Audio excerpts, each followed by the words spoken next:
আসসালামু আলাইকুম গাইস। তো আমি সকাল সকালে উঠে গেছি, এই যে দাঁত ব্রাশ করব। তো এখানে সকাল বলতে সকাল 9টা বাজে। তো আমি সকাল 9টা বাজে উঠে দাঁত ব্রাশ করতেছি, প্রায় 3 মাস পরে দাঁত ব্রাশ করতেছি। তো বলতে পারেন খাচ্চোর, কারণ আমার ভালো লাগে না দাঁত ব্রাশ করলে, খাওয়া দাওয়া ঠিক একটা জমে না। তো আমার অনেকটা কীরকম জানি লাগে, আমি বলে বোঝাতে পারবো না। তো সকাল সকালে এই যে চা বসিয়ে দিয়েছি গামলার ভিতরে। তো এই মগে আমি খাবো না, তো আমি গামলা ভরে চা খাই, কারণ আমার মজা লাগে। আমি পেট ভরে যাই, যেটাই খাই পেট ভরে খাই, না হলে আমার মনটা ভরে না। তো এখানে যে চাটা লাড়াচাড়া দিয়ে দিব। তো এখানে চিনি দিয়ে দিব 1 গামলা। তো চিনি বেশি করে না দিলে আমার বেশি একটা মজা লাগে না। ও লাড়াচাড়া করতে করতে পড়েই গেল। তো এখানে আবার এই 1 গামলা বিস্কুট নিয়ে নিয়েছি, বিস্কুটটা আমার অনেক মজা লাগে। তো এখানে গামলার ভিতর ঢেলে দিব। তো দেখতেই পাচ্ছেন আমি কতগুলো চা খাই।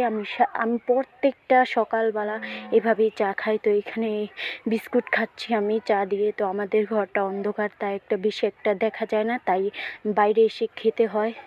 তো এইখানে আমার মেয়ে দেখেন পরি সেজে রয়েছে, আর সে কান্না করছে, তার দাদির সাথে যাবে। তো সে তার দাদি আর নিয়ে যায়নি। তো আমি বলতেছি কি হয়েছে, তো লজ্জা পাইতাছে। এখানে ভাত বসিয়ে দিব।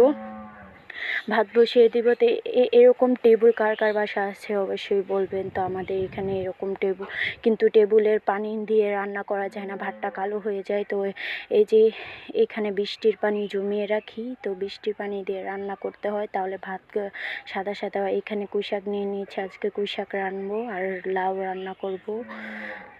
লাউটা আমার অনেক ভাল লাগে। তো অর্ধেক রান্না করছি, আর এখানে মাছ ভিজিয়ে নিয়েছি, একটা মাছ ভিজিয়ে নিয়েছি, খাবো। তো এই যে লাউ কুটতেছি। তো এখানে আমার মেয়ে দেখি ময়লা দিয়ে খেলা করতেছে। তো আমার অনেক, এই যে আমাদের ওয়েদারটা অনেক সুন্দর।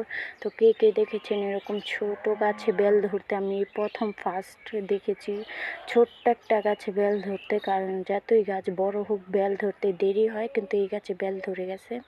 তো এই যে বৃষ্টি নামার কারণে কাদা ভরে গেছে, হাঁটতে আমার ভাল লাগে না বৃষ্টি হলে কাদা মাটিতে। তো আমার অনেক ভাল লাগতেছে আজকে ওয়েদারটা।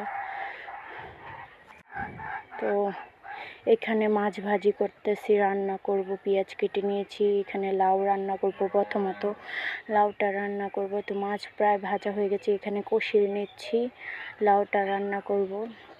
তো আমি যতই লাউ রান্না করি না কেন, আমার লাউয়ে সব কিছু সানি লবণ হয় না, যতই কালার সুন্দর হোক আমার ভাল লাগে না। আমার রান্নাই আমার কাছে